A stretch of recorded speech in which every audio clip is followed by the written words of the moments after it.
counting down the minutes to the first pitch of today's game. Yes! Who's in the starting lineup? Come on, son, you got to get out there and take the mound. It's game time. What does the skipper have to say? It's an attitude, you got to be willing to defend. You got to be willing to base run, or you can't play here. It's the leadoff show powered by the Potawatomi Sportsbook with Tommy Wortz on 1250 AM and 105.7 FM, The Fan.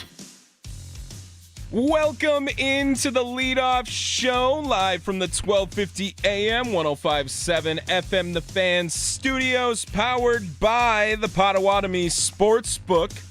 I-94 series, Milwaukee Brewers gearing up to take on the Chicago Cubs. Game number 1 of a 3-game series between the two. Jacob Misiorowski on the bump for Milwaukee, going up against Matthew Boyd of Chicago. 6:40 first pitch from American Family Field. Game number 106 on the season. Craig Yoho recalled from AAA Nashville. The team options Tobias Myers down to Nashville. Let's hear the rest of the lineup after that update. Looking up, and it is gone. It's almost time for the first pitch. Let's see who's in today's starting lineups. It's the leadoff show powered by the Potawatomi Sportsbook on 1250 AM and 105.7 FM, The Fan. Starting things off with the visiting Chicago Cubs, Michael Busch will be leading things off. He's at first base. Kyle Tucker in right field will be batting second. Batting third, it is Seiya Suzuki, the DH. Pete Crow Armstrong is in center field, batting fourth today. Carson Kelly, the catcher, will be batting fifth. Ian Happ in left field bats sixth. Dansby Swanson at shortstop, batting seventh today. Nico Horner at second base will bat eighth. Batting ninth, playing third base, it'll be Matt Shaw. Now for the Milwaukee Brewers during this stretch, Sal Frelick will be in right field leading things off. Jackson Churio in center field will be batting second. William Contreras, the catcher, will bat third. Christian Yelich is the DH, batting fourth today. Andrew Vaughn will bat fifth, play first base. Isaac Collins in left field will bat sixth. Bryce Terang bats seventh. He is the second baseman today. Caleb Durbin, the third baseman, will bat eighth. Joey Ortiz, the shortstop, rounds things out. He bats ninth. Some breaking news, somewhat breaking news, I guess. The Milwaukee Brewers, this is according to Jeff Passan on Twitter, are working to finalize a deal to acquire catcher Danny Jansen from the Tampa Bay Rays. We do not have any more details yet, but that happened from Jeff Passan just about 6 minutes ago, I guess. Danny Jansen, catcher for the Tampa Bay Rays, hitting .204, a .314 on base percentage, a .389 slugging, 11 home runs this year for the Rays.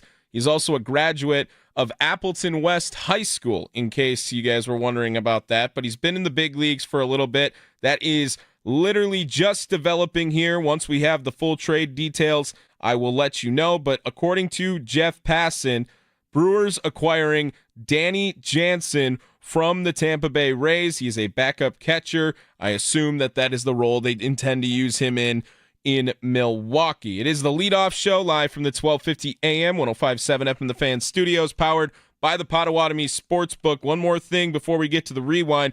Rob Zastryzny was returned from his rehab assignment. It will remain on the IL now as well, so it looks like there was a setback here for Rob Zastryzny.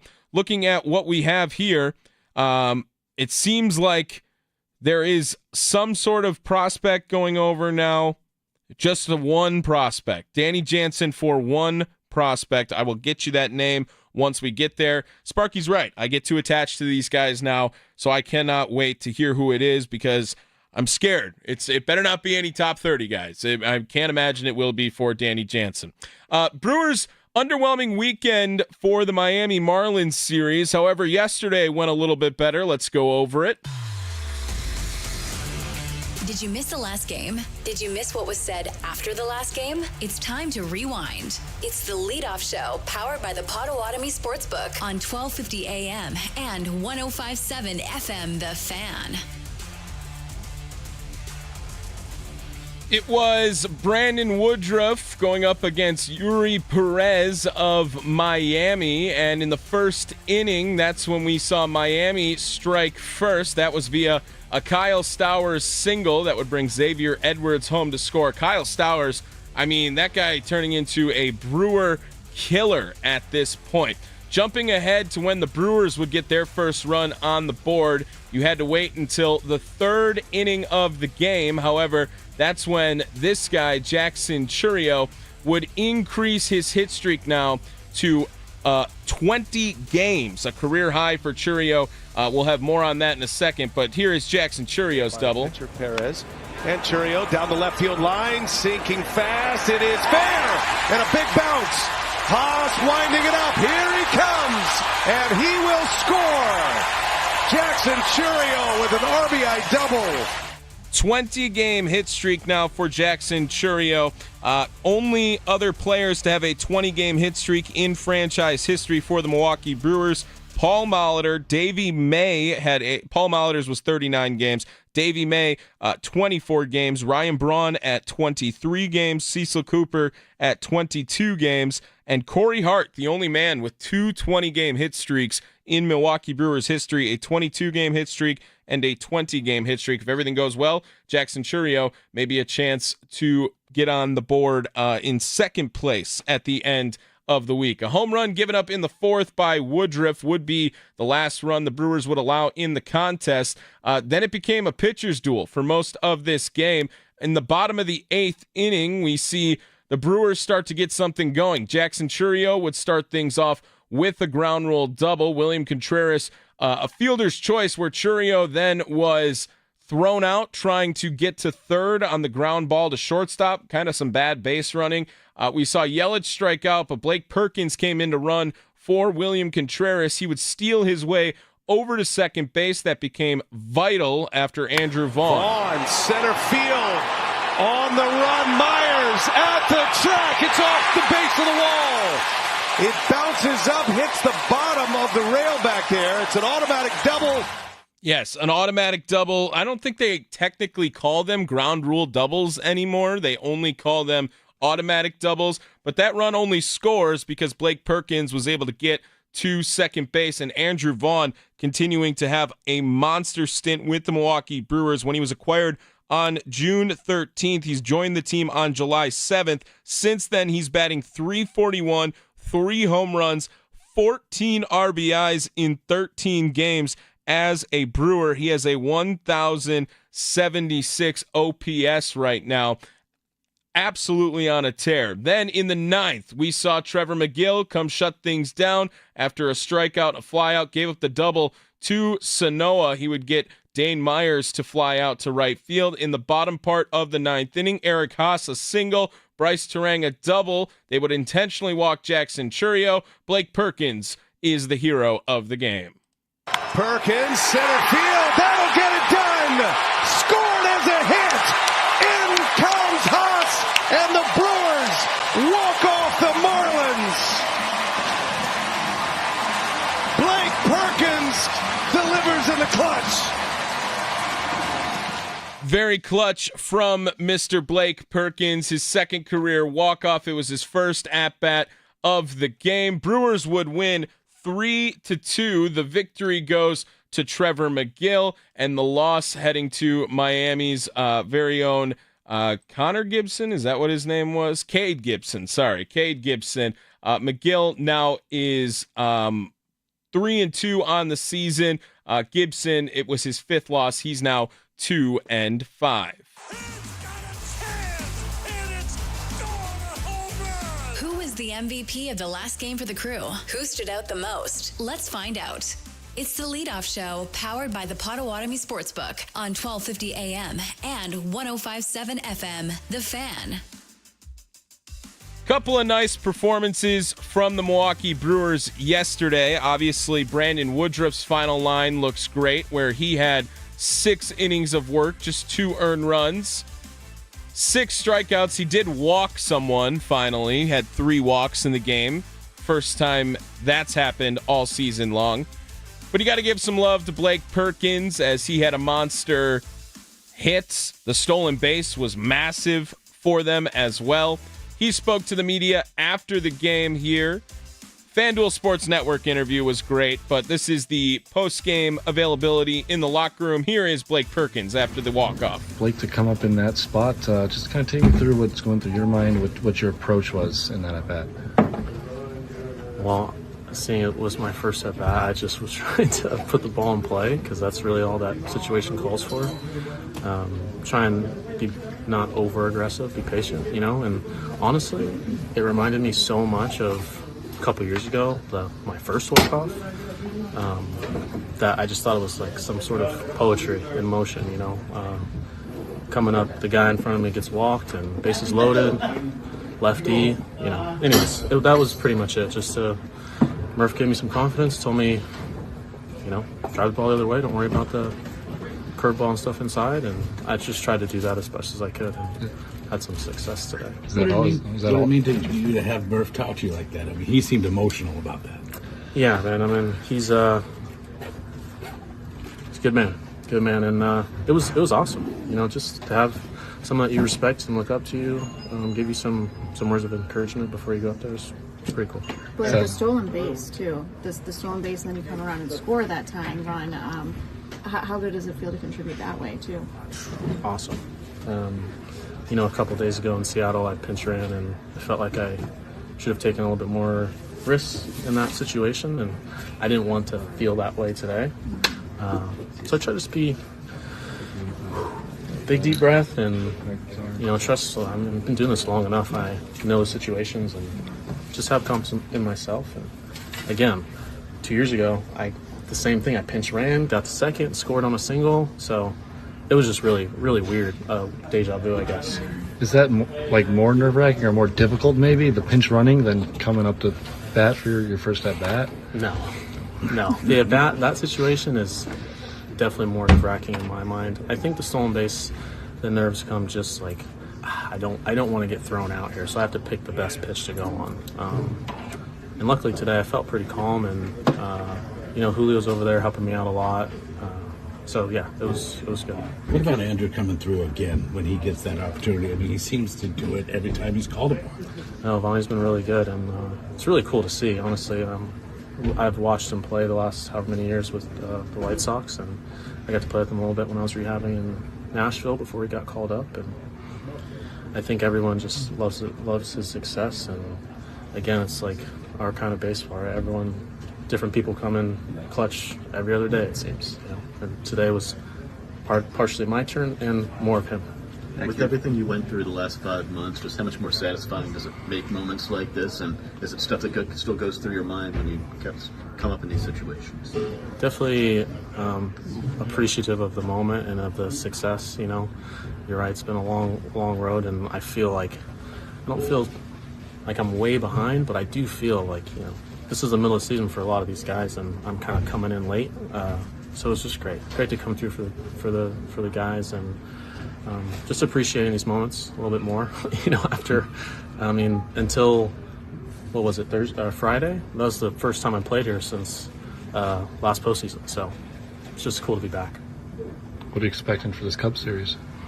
I don't know. I saw they won today. It's tied going into tomorrow. I'm just excited to see what happens. Anything can happen in baseball, and obviously we're going to try and beat them up as best we can. But I'm just excited for a competitive game and see how many fans are here, and just enjoy it. There is Blake Perkins speaking to the media after the game. That audio courtesy Todd Rosiak on Twitter. It is the leadoff show live from the 1250 AM, 105.7 FM in the Fan Studios, powered by the Potawatomi Sportsbook. Tommy Wortz here with you, getting you caught up on all things Brewers-Cubs as the first game of that series set to begin today. Jacob Mizorowski going up against Matthew Boyd. Brewers avoided the sweep with the win, now improved to 62-43. Milwaukee has now won 7 games via walk-off this season, including 1 game in each of the last 3 home series now. The Crew has not been swept at home since June of 2023. You'll never guess. It says versus Oakland. I don't know if they can even say Oakland anymore, but it was the Athletics when that happened. The win was the 21st win where the Brewers did not hit a home run this season.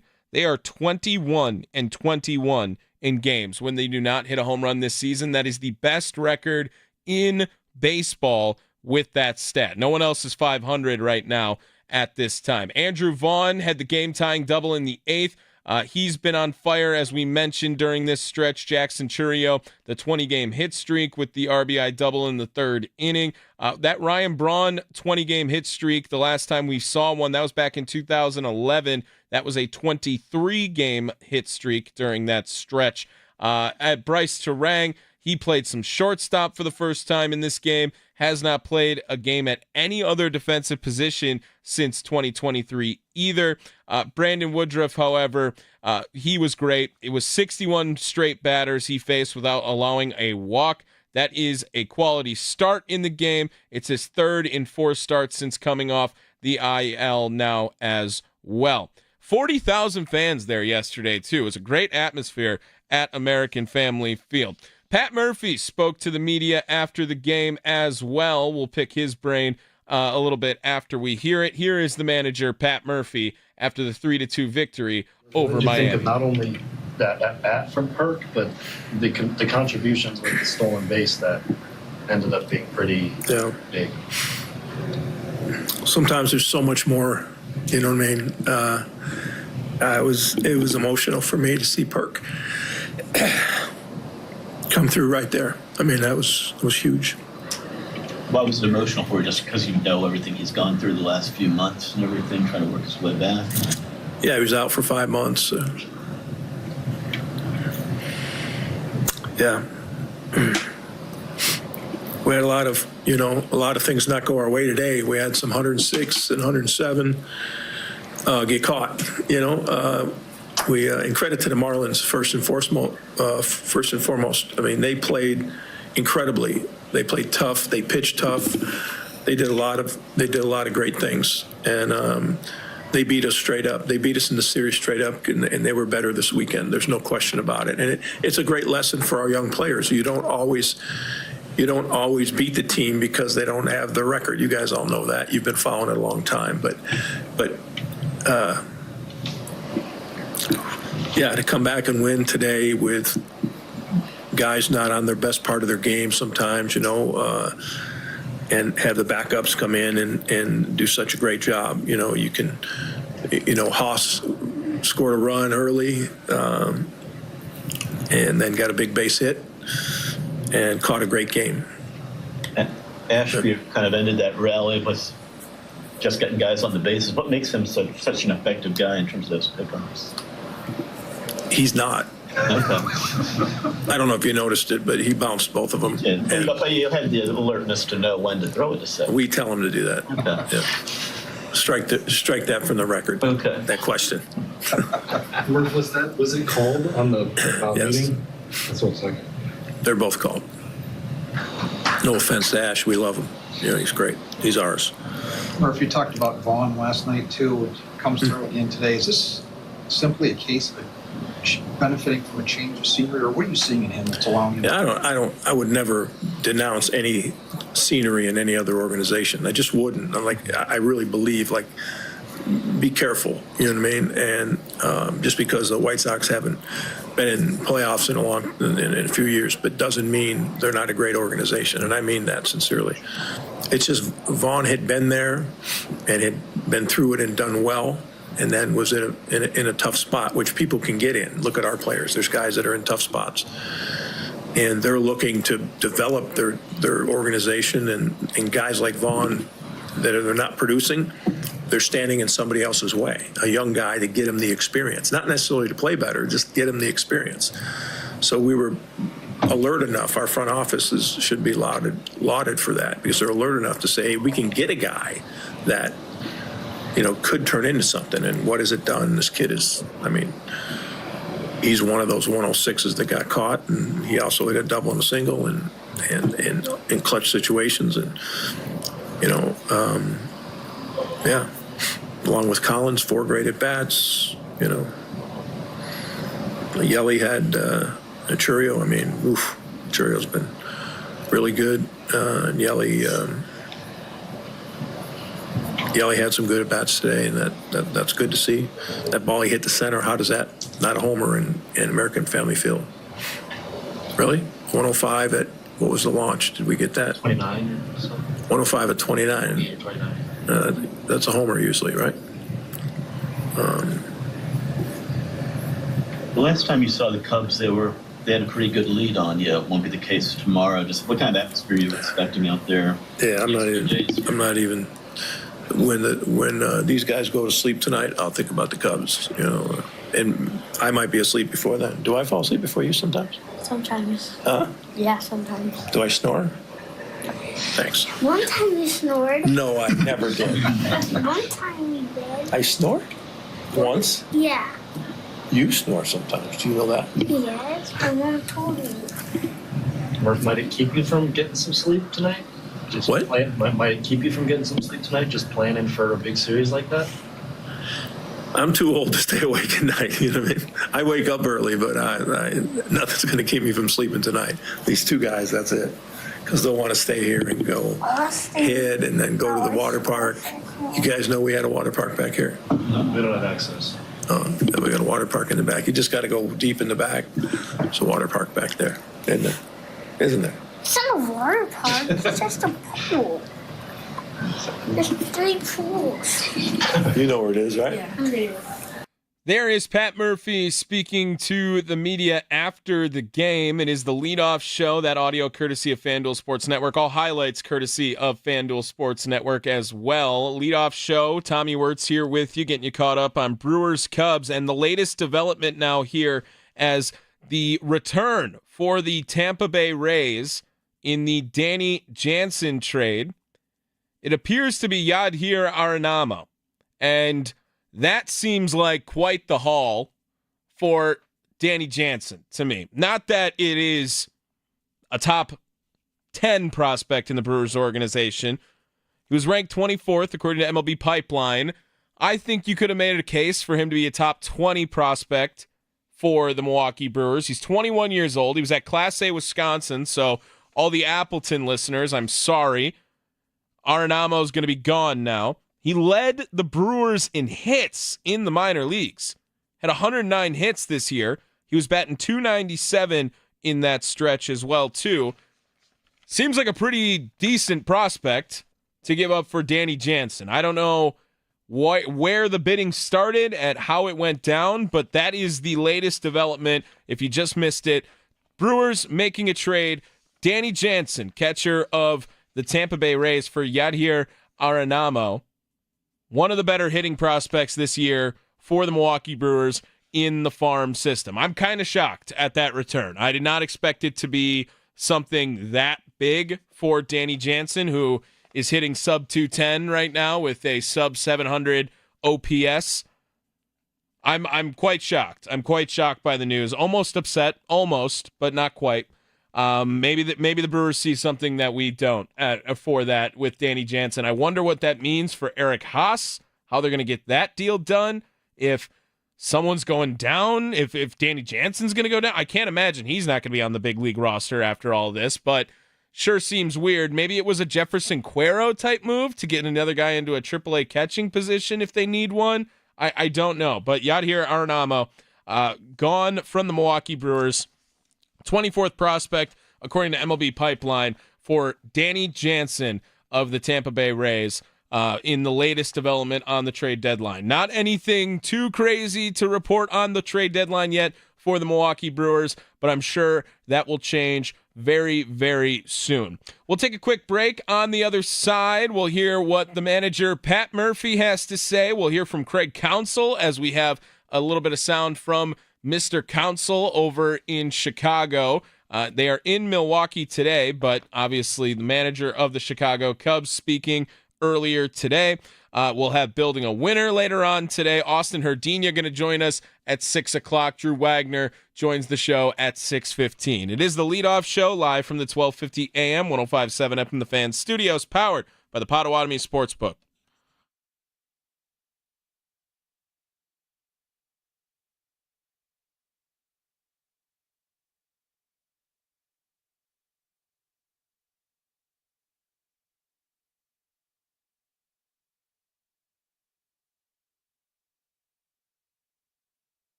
Line drive, base hit, down the left field line. Let's see what the skipper has to say heading into today's game. Let's head to the Coach's Corner. It's the leadoff show powered by the Potawatomi Sportsbook on 1250 AM and 105.7 FM. The Fan. Welcome back to the leadoff show. Tommy Wortz here with you live from the 1250 AM, 105.7 FM The Fan studios, powered by the Potawatomi Sportsbook. Before we hear from manager Pat Murphy in this segment, let me run down the Milwaukee Brewers lineup again for you guys here for Game 1 against the Chicago Cubs.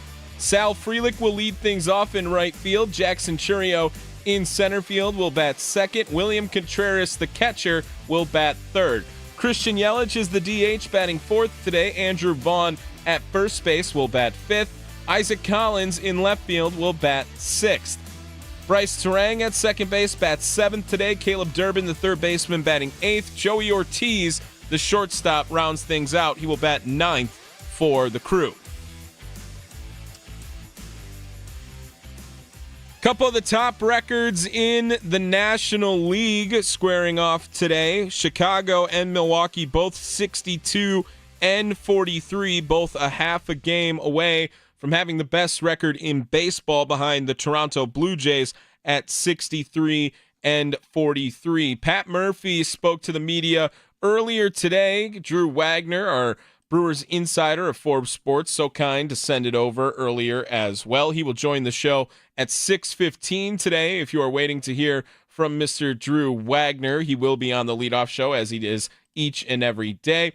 But he was so kind to send over this Pat Murphy pregame presser today. Here is the manager, Pat Murphy. He did not know about any trades happening at the time, but we'll talk about him and how he feels Game 1 should go against Chicago today. We got somebody ask a question. What about Mr. Yoho? We've seen him taxi squatting. Did you just like the fresh arm or the matchup? Needed a fresh arm. He's throwing the ball well down there. Needed a fresh arm. We want Tobias to stay stretched out. We don't want to use him necessarily in a reliever role. We may bring him back as a reliever if so needed, but right now we want to make sure that he gets some rest and then stretches out back to being a starter in case we need him as a starter. He's a very intricate part of this thing, so it was more about getting him right and next man up, and Yoho's next man up. Fan base's feelings on each other obviously fall somewhere between loathing and detesting each other, Cubs fans, Brewers fans, but your relationship with Craig goes back so long. You ever stop and think that it's pretty cool that we're both in this spot where we are, albeit late July only, but to be two top records in the National League right now, it's pretty cool to think that. It's very competitive, it's very, very competitive. You constantly are trying to be the best or compete with the best, and can't worry about other teams. You can't compare. You can't let your mind go there. Anything that takes your energy away from our uphill battle doesn't get in my mind. You know what I mean? It's just, you can't coast uphill. I say it all the time. It's boring. It's like when I say nice man. You know what I mean? So you can't, I don't even let my mind go there. Somebody else could answer it better than me. They have fun with it and be articulate. I can't get articulate about it. Everybody knows the relationship between Counts and I. I mean, that's not like a casual friendship. You know what I mean? That's deep-rooted. It's family-like relationship. But we're talking about baseball now. We're talking about competition. So, yeah, we're just trying to compete. That's all. We're just trying to compete. We don't compare and worry about what other people are doing. Sometimes you hear the players talk about this as you have to treat it like just another series, just another baseball game in July. Is it? Do you think about it that way? Well, I mean, the ramifications of this series is you gain a game or lose a game every time you play the game. That isn't the case in the other series you play. But relatively speaking, it's July, and there's a lot of baseball left, so it's a big series. Tonight is the biggest game of the season because it's tonight. And that sounds like, John Wooden or something, but, hardly am. But you know what I'm saying? Mm-hmm. really is. And you got to train your mind. That's what you do. You train your mind to think like that. And when you find yourself being normal and getting away from that uncommon mindset, then you got to just have somebody to bring you back. You guys bring me back. Thank you. You're welcome. Murph, with the with the pitching probables and the off day on Thursday, does that allow you to manage any differently in terms of your bullpen, or do you try to? Well, we're 3 straight days in. So you got to look at what's happened so far. Who's hot? Who's not? Who's healthy? Who's not? Who's banged up? Who's not? And then, go after each game the way you can. Whoever's on board that day, go after it. And plenty of Thursdays off. July, August, September. You have plenty of Thursdays off, so you're used to playing that 3-game series Monday, Tuesday, Wednesday, and having that off day. So it's well received. I think Nick's available today. Who's that? Nick Mears. Yes. Murph Miz has shown no signs of any of this being too big for him. Start to start, the way he's handled everything. How eager are you to see him in a matchup like this with crazy crowd and just everything that goes into a Cubs Brewers game? Yeah, I mean, I don't think he's going to get caught up in that. I think he's just got to pitch good, and that means getting ahead in the count and not throwing the ball right down the middle. Like I've always said to you guys, you can time up a jet plane if you know what's coming. Yeah. So I think he's got to pitch well. I don't think this takes another step up with a magnitude, but it's a great experience for him. Yeah. Pitching against the Dodgers and pitching against New York. Mm-hmm. I mean, that's you could consider big stage. I think Forrest doesn't really see it that way. Personally, does your blood flow any differently on the big stage? You personally? I'm not on the big stage. I'm standing in the dugout with my drink. As long as I got my drink near me, I'm fine. That doesn't sound good, does it? It's flavored water with nothing in it because I don't drink. But I'm not on the big stage. I really don't feel like I am. I don't take it as I'm on the big stage. I got a job to do. I got a responsibility. So if you're managing in these situations, is it different in a big stage game if you're not on it? If it's a big stage game to other people, do you find it affects you differently? I don't. Geez, you're asking me to reflect on myself again.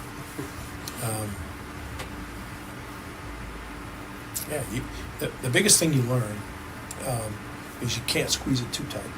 You know what I mean? It's like an egg. You hold it in your hand, and if you squeeze it, the egg will get all over you. It's kind of messy. I don't know if you've ever done that. So you got to just be light with it and be smart about how hard you squeeze it. It's there.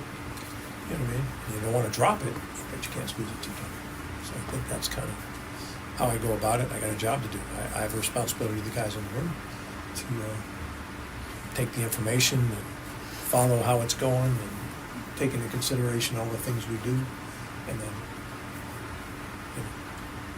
if I can play a role, awesome. Sometimes you're just reactionary, but you got to react to something. That's the way it is. Murph, is Mizorowski still on that little build-up? Yeah. Coming out of the break? Yeah, we're not going to abuse him in any way, stretch or form. We're going to be mindful of wanting him to get to the end, and all the other pressures on him that you people create. A lot of times, I say that tongue in cheek. I've already mentioned how much I appreciate you guys. At least most of you. Appreciate that. With how hot the team had been, is that last series being a loss something that you can take going into this marquee matchup? I know you don't like to reflect on yourself. Yeah, when you reflect on the team, is there something that you're hoping they could have learned from that last series loss? Yeah, they got their asses beat, straight up. Where are you hoping there's the most improvement in this matchup? Yeah, they play with an edge because they didn't the first 2 games at Miami and really the first 2 games in whatever, and they got beat. And if you don't want to get beat, then the best chance you have is to play with an edge. And if you don't understand what that is, that's for the guys in there. They know what that is. Mark, with Rob Z being returned from rehab but still being on the IL, what's the health update on him? Obviously, if he got returned from his rehab, he's... Was it a setback? Or? Yeah, he felt pain after a couple pitches out there, so we're back getting imaging, and we'll know more when we get the results back, but that's concerning because we feel like he can help us. Murph, when you look at your guys over here, their guys over there, these 2 teams, you have the same record, but what do you make of kind of like comparing, contrasting? Are there any overlaps in the strengths between these 2 teams? Are there any differences in how you guys have both been able to succeed so far? What do you kind of see when you look at these 2 teams? Yeah, they've got some more experience. They've got a little more baseball aptitude when it comes to the individuals because of their experience. And I think they're a little more consistent than we are. More mature, maybe. Yeah. I think we both take advantage of people that don't hold runners. I think they play solid defense. We play solid defense for the most part. It's always affected by the pitching and how many runs we have on the board, but I think they're just a little more, they got a little more slug in their lineup than we do, maybe a lot more. But there's different ways to win games. Some teams keep it on the ground, some teams throw, some teams rely on more special teams, some teams try to get outside you and take advantage of their speed. There's some contrast there. When you're going into a matchup like this, or maybe there are a couple of contrasts, how important is it for the guys in this room to just kind of stay grounded in, like, we're going to play our game? You can't look at everything that they're doing, like, stick to what we're doing. That's part of the maturity. That's part of the opportunity we have, to mature through playing great teams, and saying, wow, we can hang with the great teams in the game. And we found that out. We're an inch from the top and an inch from the bottom. And that's all part of that learning, process. But you've got to be addicted to progress. If you're addicted to progress, you got a chance. And that's why you can't let anything that takes away from the energy on the season get into you. The trade deadline, where this, and who my team is. That's not fair. Who the umpires are. I mean, holy smokes. I could have been in some arguments, huh? Remember, if they let you argue balls and strikes, could I have been in some arguments in the last... In Seattle, would you have made it to the end of the game? Hey! What's going on? What's happening, man? I'm doing well. How you doing? Doing good. I didn't even see you there, man. I know. You're hiding. Yeah. There's a lot of people in there. There is, but that's why we do it. We keep it quaint. What was I talking about? Arguing balls and strikes. Oh, yeah. We're not going to do that. God forbid you'd be out there all game. Then people would really see me. That would be bad. Nobody likes them. Craig Counsell returning to American Family Field. We all want to see them lose. It's not my job to tell people how to feel about something, or even to figure it out. Let people feel how they want to feel, and I'm good with that, and I think it doesn't have to be all positive. It's time to eye up the enemy for today's game. It's the Leadoff Show, powered by the Potawatomi Sportsbook on 1250 AM and 105.7 FM, The Fan. There was Brewers manager Pat Murphy speaking to the media earlier today. That audio courtesy of Drew Wagner on Twitter. Going to join the show at 6:15 today. Eye on the enemy. We will hear from the manager, Craig Counsell. Just a real quick briefing on how the Brewers lineup has done against Matthew Boyd in their career. Nothing that jumps out too much off the page. Chourio and Frelick have never faced him, so that'll be the first time they see the southpaw Matthew Boyd. Isaac Collins, Caleb Durbin in the same boat as Frelick and Churio. However, the rest of the lineup, William Contreras, 2 for 3, has taken Matthew Boyd Yard once as well. Christian Yelich, 1 for 5, a couple of strikeouts. Andrew Vaughn, 1 for 8 with 4 strikeouts. Bryce Terang is 0 for 2, and Joey Ortiz, 1 for 2 in his career against Matthew Boyd of the Chicago Cubs. Obviously, it'll be the first time anyone in the Cubs lineup will see Jacob Misiorowski this year. Was rained out earlier this season when we thought we might see that matchup of Cubs Brewers where Misiorowski was on the bump. Now, the manager of the Chicago Cubs, Craig Counsell, speaking on the Brewers' success and facing Jacob Misiorowski for the first time this year. In that regards, I know it's only late July, but have you taken a moment to consider the successes of both of your squads at this point in the year, how well you both are doing? Yeah, I mean, I see it every day in the standings, and Jesse asks me to look at the scores every day. So, yeah, I think that's what's happening. And it's not a surprise to me. The Milwaukee Brewers are a very good organization. They're very well run. They have exceptional leadership. Pat's a part of that. And so, yeah, it makes this fun, right? And it makes this interesting, and it makes it. This is good competition, man. This is the highest level of competition, and that's what's great about it. And that's kind of what I expected.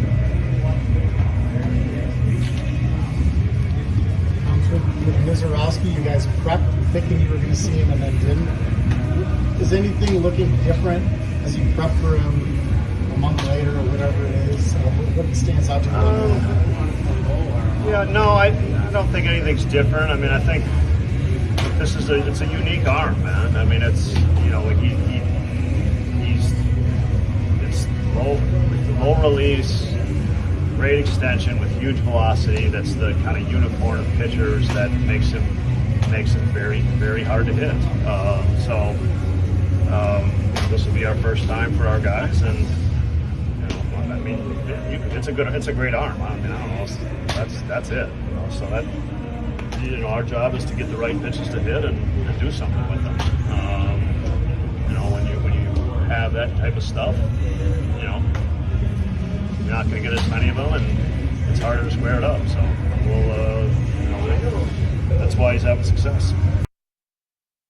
There is the manager, Craig Counsell of the Chicago Cubs, speaking to the media earlier today. That audio courtesy of Drew Wagner on Twitter. Follow him on Twitter @by Andrew Wagner. It is the leadoff show live from the 1250 AM 105.7 FM The Fan studios, powered by the Potawatomi Sportsbook. Should be a great series between the Milwaukee Brewers and the Chicago Cubs. Brewers 37-15 since May 25th. That is the best in baseball. Both teams coming in 62-43. First pitch, just under an hour away, 6:40 from American Family Field.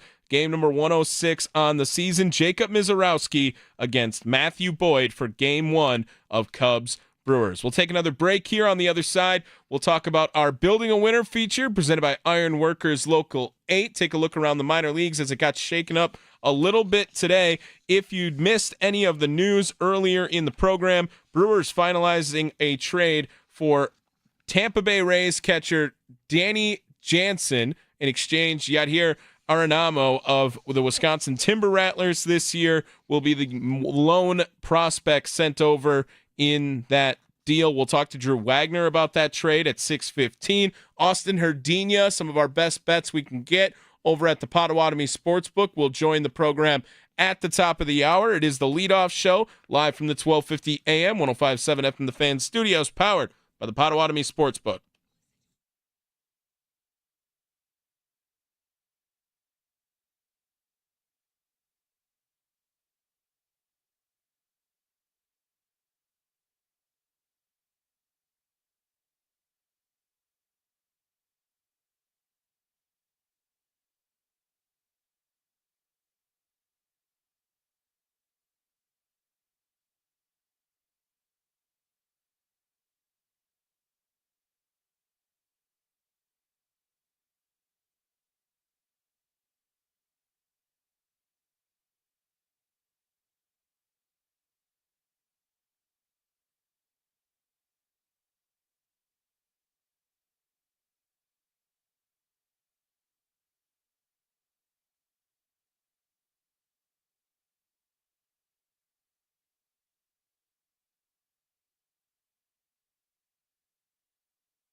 The key to building a winner in baseball is a strong minor league system. Who are the names we should know? How did they play in their last game? Ironworkers Local 8 brings you Building a Winner. Be a cowboy of the sky. Apply now at IWL8.org. It's the leadoff show powered by the Potawatomi Sportsbook on 1250 AM and 1057 FM, The Fan.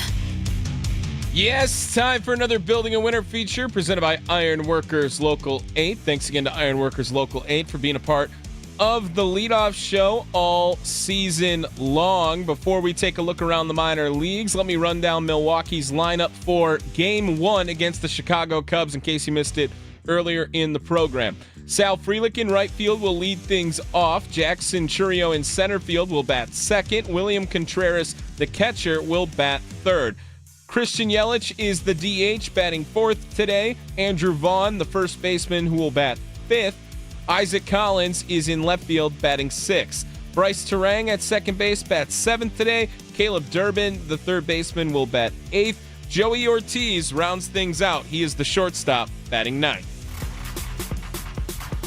Nashville Sounds. Starting with AAA, yesterday we saw the Nashville Sounds pick up a victory. They won 3-2 over the Charlotte Knights heading into the off day as there's no minor league baseball on Mondays. In case you missed it from yesterday, the reason why the Nashville Sounds won was a home run from Bobby Dahlbeck, 2-run homer to win the game to walk things off against the Charlotte Knights.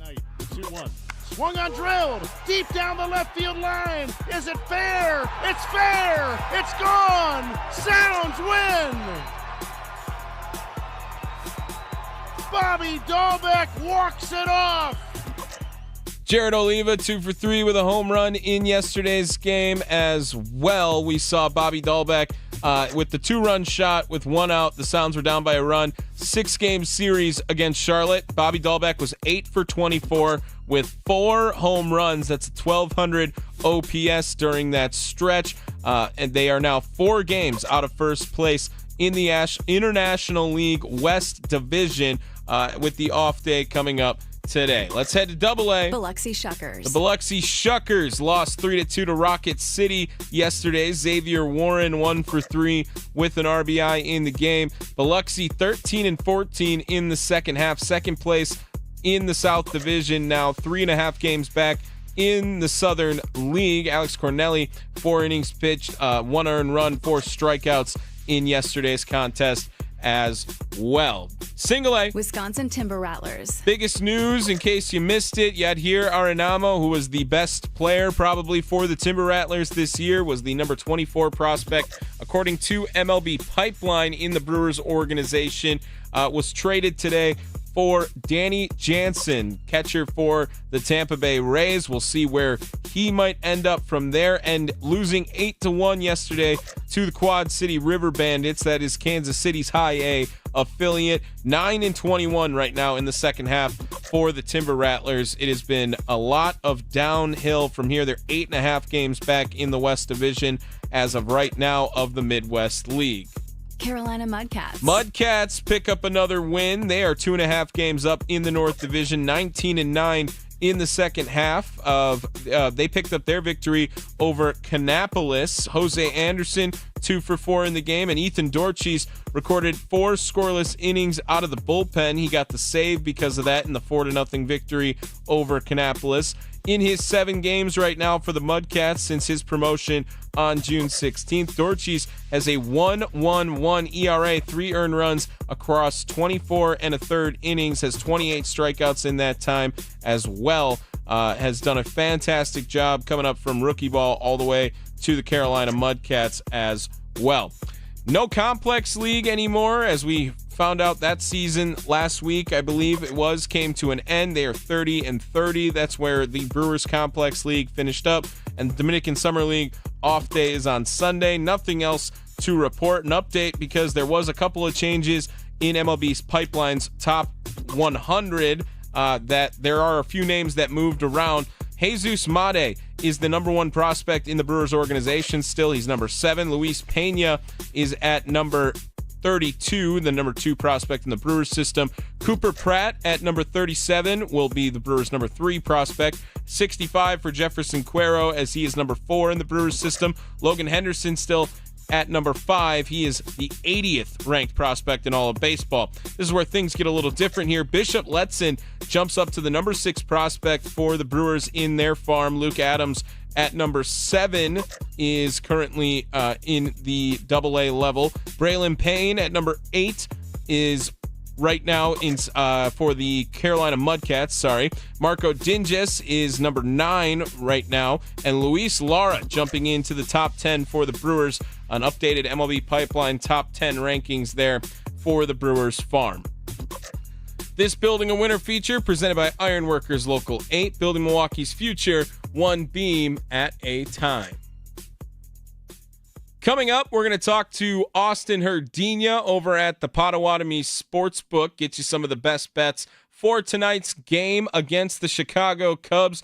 Game number 1 of the series. It is Jacob Mizorowski going up against Matthew Boyd. A big series in which both teams are currently sitting atop of the National League for the best records in the league. It is 62-43 apiece between Chicago and Milwaukee. Every game you will gain or lose ground now of the series for the best record in the National League.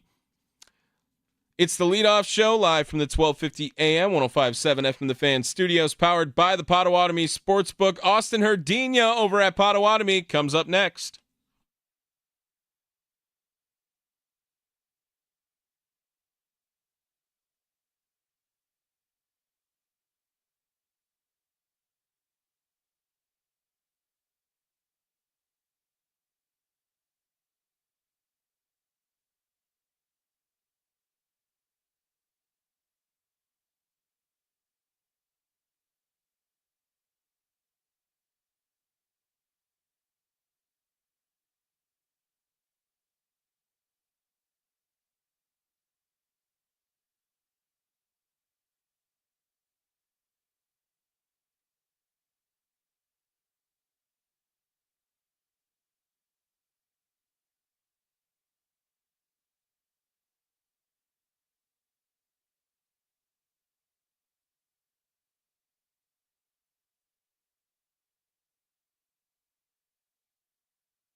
Let's get the latest on today's odds for the game. What's the best way to go? Let's check in with our expert from the Potawatomi Sportsbook to find out. It's the Leadoff Show, powered by the Potawatomi Sportsbook on 1250 AM and 105.7 FM, The Fan. Welcome back to the Leadoff Show, other side of the 6 o'clock hour now, live from the 1250 AM, 105.7 FM, The Fan studios, powered by the Potawatomi Sportsbook. Tommy Wortz here with you, getting you caught up on all things Cubs Brewers ahead of game number 1. Before we get over to Austin Herdina at the Potawatomi Sportsbook, let me run down Milwaukee's lineup again for you guys here today. Sal Frelick in right field will lead things off. Jackson Churio will bat second. He's in center field. William Contreras, the catcher, will bat third. Christian Yelich, the DH, in the cleanup spot today. Andrew Vaughn at first base will bat fifth. Isaac Collins in left field will bat sixth. Bryce Terang at second base bats seventh today. Caleb Durbin, the third baseman, batting eighth. Rounding things out, it is Joey Ortiz, the shortstop, batting ninth. Joining the show now, as he does each and every day on the Fan Guest Hotline, powered by Gruber Law Offices. He is the sportsbook manager over at the Potawatomi Sportsbook. Mr. Austin Herdina joining the show now. Austin, how are we doing today, my friend? Very well, man. How are you? Very good, very good. Is it cool by you? Are you staying cool today, Austin? It is so hot. It is so hot, so humid. Oh, gosh. I went to the Brewer game Saturday night, and I think I was sweating before I even walked in the stadium. Cooked, just absolutely cooked. I played in a softball game yesterday on a turf field. That was maybe just like, oh, gosh. It was a great event. It was awesome by the Border Brouhaha, but it was brouhaha for sure, indeed, the entire time. Austin Herdina joining the leadoff show today. And the Cubs coming to town today, Austin. I know we usually plug a lot of stuff going on, but I know you guys have some special deals going around with some shuttles maybe during the Cubs series as well people can know about? Yeah, this Wednesday especially. We're going to be running a shuttle from Potawatomi Sportsbook to the stadium. As well as on the way back, round trip. So you can come place your wager at the sports book. That gives you free access to the shuttle. Or you can just come and make a purchase at any of our food and beverage establishments, and you can get round trip as well. Yeah. That's something. So, something we're going to try out. And if we get people that are interested in doing it, we may do it more. That's going to be awesome. That's super great of you guys. Potawatomi Sportsbook. Like I said, I mean, just first class, first team all hospitality over at the Potawatomi Sportsbook always. Why would you go park and pay those prices down at American Family Field when you can just, go over to the Potawatomi Sportsbook, place a little wager on whoever you think's going to win. Maybe you tail our parlay on Wednesday. That might be a nice little bump there for it as well. We'll build one today for you guys. That's what Austin Herdina comes on here to do. We tell all the great things happening over at the Potawatomi Sportsbook, and we make a little parlay for the people today. Brewers Cubs game 1 today, Austin. Brewers are currently underdogs at plus 100. Cubs only up minus 120 on the money line. The 1.5 run line gets you minus 182 for the Brewers, and the over-under set at 7.5 today. Austin, what are we thinking over because of your most popular bets at the Potawatomi Sportsbook to put into a parlay for our first leg today for the people? Yeah, so we have the Cubs, the dreaded Cubs coming to town. This is a big series for us. Obviously, both teams coming off a win on Sunday, and now we have tied for the division. Obviously, the winner today will be in first, and hopefully the Brewers can come out and win at least 2 out of 3, have the advantage, going into the weekend. But right now, what I'm looking at is Jacob Mizorowski.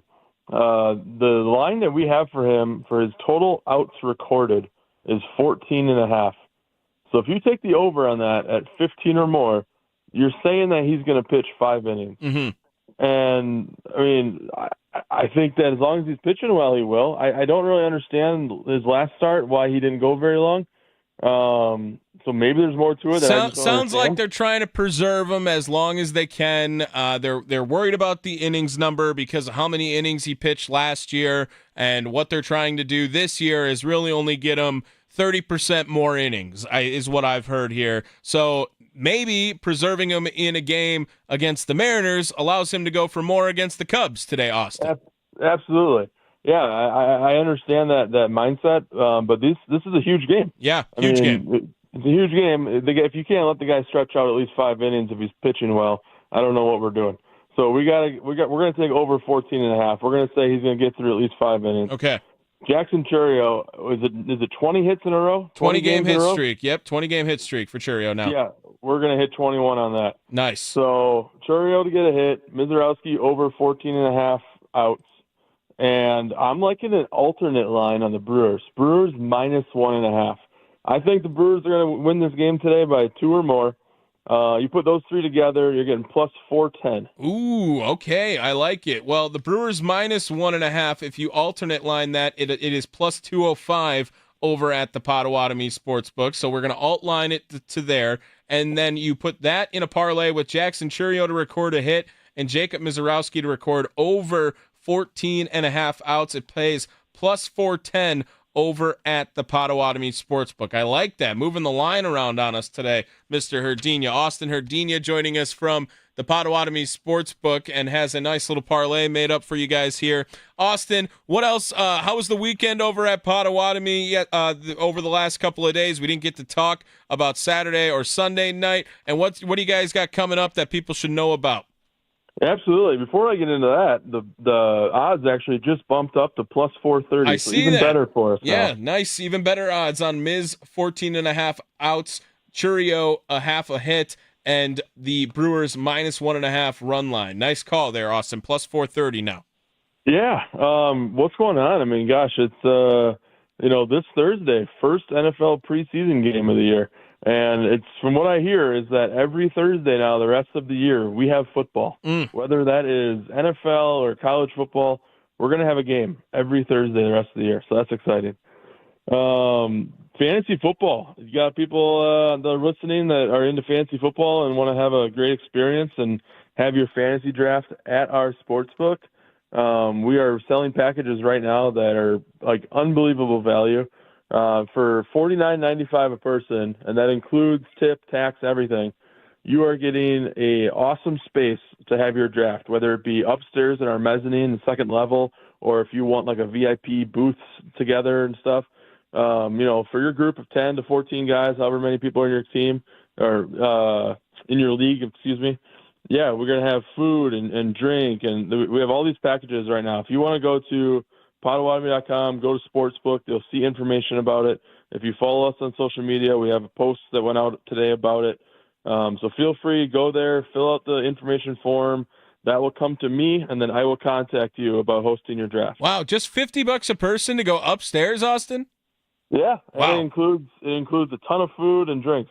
That's awesome. That seems like a crazy deal because it's awesome there. They have the 2 levels of the sports book there over at the Potawatomi Sportsbook. We've been upstairs a couple of times with our work functions, and it is an awesome space up there. Will you get like a private experience doing that as well too? Yeah, so you'll have if you're upstairs, you'll have the mezzanine level overseeing the sportsbook area and then great views of the screen. If you prefer to be in the middle of the action and want to be in the VIP booths in the sportsbook area, we can accommodate you there too. So it's kind of your choice. Yeah, that's awesome. That's super cool. And SummerSlam coming up this weekend, right? Absolutely. This Saturday and Sunday night, SummerSlam. We'll have it on the big screen. So come on in, reserve your table. Go to Potawatomi.com, go to Sportsbook and reservations, and choose your seating location. Well, that sounds awesome. Austin Herdina, Sportsbook Manager over at the Potawatomi Sportsbook, joining us today. We have the parlay for the people, over of 14.5 outs for Jacob Mizorowski, an over on a half a hit, so just a hit for Jackson Churio to make that 21 straight games, and Brewers run line of minus 1.5, an alternate line. You got to make it yourself there at plus 430 over at the Potawatomi Sportsbook. That will pay. Austin, thank you so much for jumping on today, my friend. We will do this again tomorrow. Have a great rest of your night. And, of course, go Brewers. Go Brewers. There he is, Austin Herdina over at the Potawatomi Sportsbook. Seriously, that sounds like an awesome deal. for the fantasy football drafts. That upstairs they have is super nice, little private lounge area. If you want to go up there, have your fantasy football draft, have a nice little party. Plus, you get food and drink for just $49.95 a person. That's seriously an amazing deal. I might have to make a phone call on that and see if we can maybe organize something for myself. Parlay for the people today as well. Jacob Mizorowski over 14.5 outs recorded. Jackson Churio to record a hit. Brewers 1.5 on the run line. It'll pay plus 420. Just went down again. Someone must have threw a bet on it over at the Potawatomi Sportsbook. Coming up, we're going to talk to Drew Wagner. We will ask him about the recent trade in Milwaukee. In case you missed it, Danny Jansen sent over to the Milwaukee Brewers catcher from the Tampa Bay Rays in exchange for Brewers number 24 prospect Yadhir Arenamo. We'll be definitely asking Mr. Drew Wagner about that trade and what maybe the Brewers are thinking, if that is the only move or if this is just a first of many for the Milwaukee Brewers during this trade deadline season. It is the leadoff show live from the 1250 AM, 105.7 FM The Fan studios, powered by the Potawatomi Sportsbook.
What's the latest on the crew? Let's go inside the clubhouse with Drew Wagner of Forbes Sports on the Leadoff Show, powered by the Potawatomi Sportsbook on 1250 AM and 105.7 FM The Fan. Inside the clubhouse is brought to you by Focus Baseball. Sign your kids up now for July open tryouts at focusbaseball.com, ages 6 to 17. Welcome back to the leadoff show. Tommy Wortz here with you, getting you caught up on all things Brewers Cubs Game 1 from American Family Field. Before we get over to Drew Wagner of Forbes Sports, let me run down Milwaukee's lineup one more time for you guys here today. Sal Frelick in right field will lead things off. Jackson Chourio in center field will bat second. William Contreras, the catcher, will bat third. Christian Yelich, the DH, bats fourth today. Andrew Vaughn at first base bats fifth. Isaac Collins in left field bats sixth. Bryce Terang at second base batting seventh today. Caleb Durbin, the third baseman, will bat eighth. Joey Ortiz rounds things out. He will bat ninth for the Crew. Joining us now on the Fan Guest Hotline, powered by Gruber Law Offices. One call, that's all. It is Drew Wagner. You can follow his work at Forbes Sports. Follow him on Twitter at @ByAndrewWagner. Mr. Wagner, how are we doing today, my friend? We are sweating, man. We are absolutely sweating. We're back to sandpaper on the toilet seat. It was quickly as we left. I mean, it is the finest, not the the coarsest grade sandpaper you can find. Yeah, we're looking at 50 grit leveling sandpaper right now. It is nasty out here. Oh man, my Ace Hardware background really just it made me able to get to that joke. It made me get to that far. I can walk into a Home Depot without looking like an idiot, and I can make sandpaper jokes and know what you mean. Drew Wagner joining the leadoff show now here. Mr. Wagner, before we get into any news from today, yes, this weekend series against Miami, just weird, right? I mean, just a weird series where the Brewers offense really never got anything going in the clutch time, but they had over 20 hits in the series, and yet they come away losing 2 out of 3. But, as you heard or said earlier on the Mason Crosby show, didn't feel like anyone felt like the sky was falling after it. No, there wasn't a lot of panic or anything like that, which kind of shocked very shocked me because let's face it, logical responses are not a hallmark of Brewers Nation. Sure. So I was expecting a lot worse. It wasn't a good weekend for them, not by any stretch of the imagination. They didn't play great baseball. They looked kind of, I want to say, listless. There didn't seem to be a lot of energy going into those games. Even in a stadium, it just was very blah. You're right. They had a lot of hits. They had a lot of chances. They didn't come up with a big one. It looked a lot like earlier in the season when they were still trying to figure it out. Now, that said, you're going to have lulls like that, and especially when you're coming off the high of that West Coast trip to start the second half. You're coming home. You know that you've got the rivals on there. You don't want to say run out of gas, but you're going to have weekends like that. So, end of the world, no. Disappointing, yes. You live to play another day. Yeah, now they start the series off with the Chicago Cubs today. Jacob Mizorowski versus Matthew Boyd on the bump today. How big is Game 1 specifically in this series, Drew? It's, 2 best records in the National League, a half a game away from the best records in baseball, and Jacob Mizorowski now gets to face the Cubs for the first time after the rain caused it to not happen the first time around. I mean, it's always big. You always want to take Game 1 of the series. You always want to set the tone of the series and establish yourself early on. Same thing as like getting an early lead in a game. Does it make a difference in the grand scheme of things if you win Game 1 or Game 2? Probably not. But yeah, you want to come out there strong. You want to set the tone. You want to kind of protect your house. You want to put the other team on notice, put the other team on chase mode, and just have that upper hand, as slight as it may be. Is Jacob Mizorowski only going to pitch in big moments this entire year or big games? Because it feels like either there's an all-star pitcher on the other side or he's got to go up against the best lineup he's faced to the point. I mean, now we feels like we talk about it every time, but if you think that the Dodgers was a challenge, the Cubs lineup just as good, no? Yeah, they are a really good offensive bunch. I mean, they're one of the best offenses in baseball. They're in the at or near the top of all the offensive leaderboards. They can absolutely crush the baseball. He's going to have to be at his best today. This is going to be a huge test for him. He's handled every test to this point flawlessly, but he's going to have to make sure that all those secondary pitches are there because, again, you can throw as hard as you want to, but eventually a big leaguer can hit up to it if you're just throwing it right down the middle. You've got to locate that fastball. You've got to be effective with your off-speed and secondary pitches. he's gonna have little margin for error. The Cubs are a very good team, and he is going to have to be his absolute best today. Drew Wagner, Forbes Sports, joining the leadoff show now. Follow him on Twitter at @ByAndrewWagner. Drew, while we were just getting on air today, some news breaking that the Milwaukee Brewers making a trade for catcher Danny Jansen of the Tampa Bay Rays, sending over Yadhir Aranamo in exchange. Brewers number 24 prospect, according to MLB Pipeline. Your initial reactions to the move, Mr. Wagner, before I give you any of my piece. I'm actually not that surprised that they went out and sought help at catcher. They haven't been overly enamored with Eric Haas's offensive play.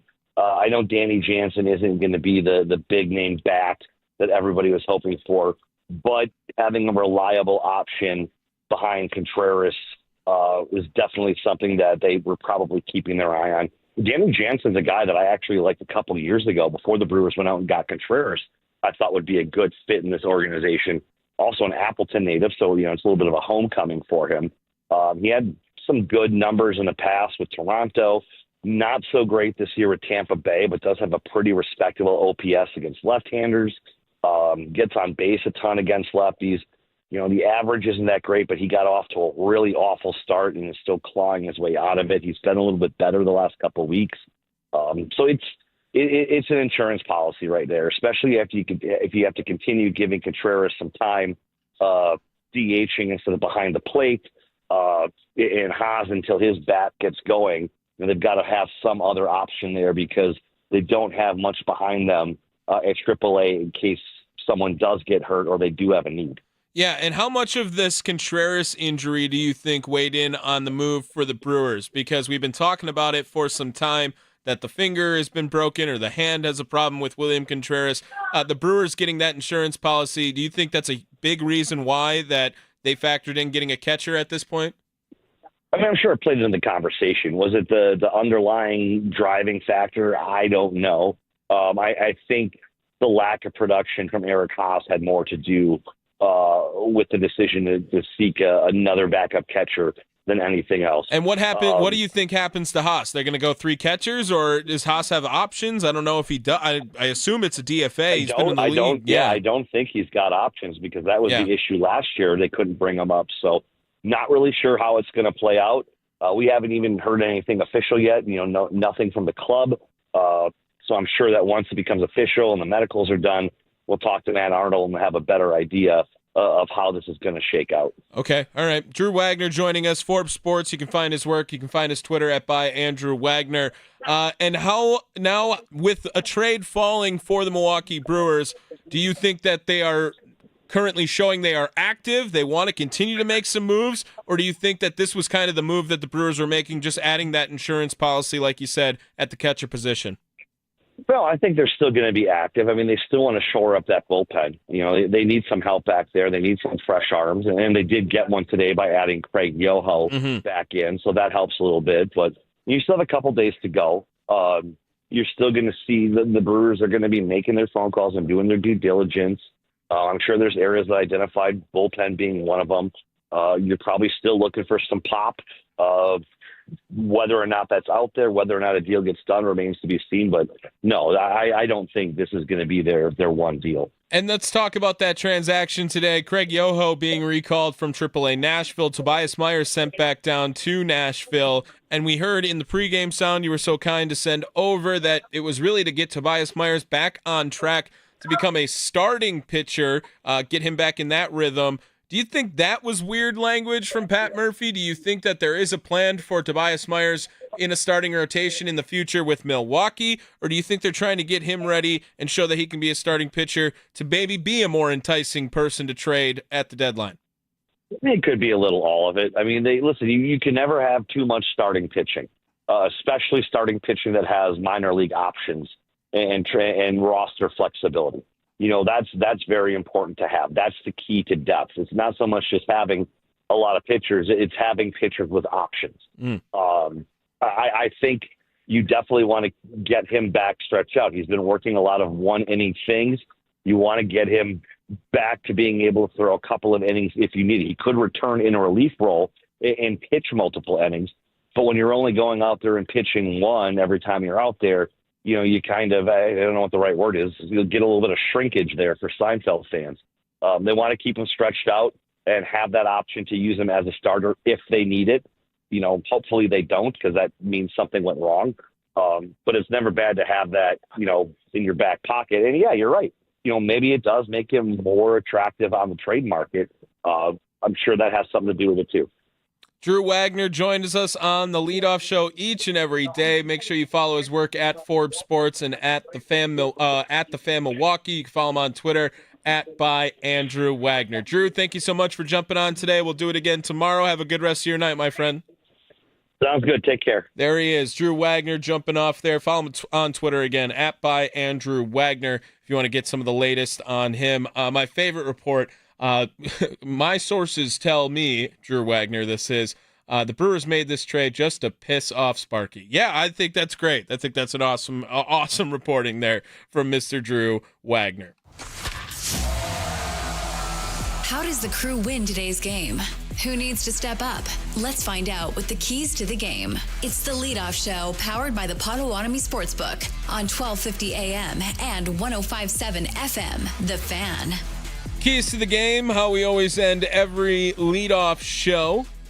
Brewers, Cubs, game one, both teams 19 games above 500, 62 and 43. First place in the division up for grabs today. Jacob Mizorowski, the easiest person to put as key to the game today, did not get to face the Chicago Cubs when he was supposed to his first time around. I believe it was going to be his second or third career start, something like that, due to a rain delay out in Chicago. I like that number that we have in our parlay today for the people. 15 outs. Kind of want 5 innings out of Jacob Mizorowski today. I understand that they are in the process of preserving him throughout the season, but today feels like a pretty big game.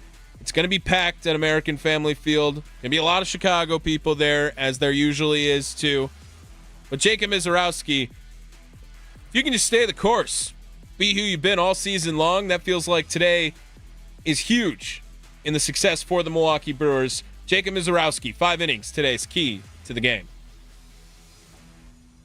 That's going to do it for us here on the Leadoff Show. We are out of time today. We will be back tomorrow, same time, 5 o'clock, special 90-minute edition of the Leadoff Show. Each and every 6:40 start, we do 90 minutes here on The Fan. Make sure you guys check us out wherever you get your podcasts now as well. Every show podcasted. And, of course, our YouTube page, youtube.com/@thefanmilwaukee. Just hit 400 subs today. We've been doing really awesome over there. It's been growing brick by brick over here at The Fan.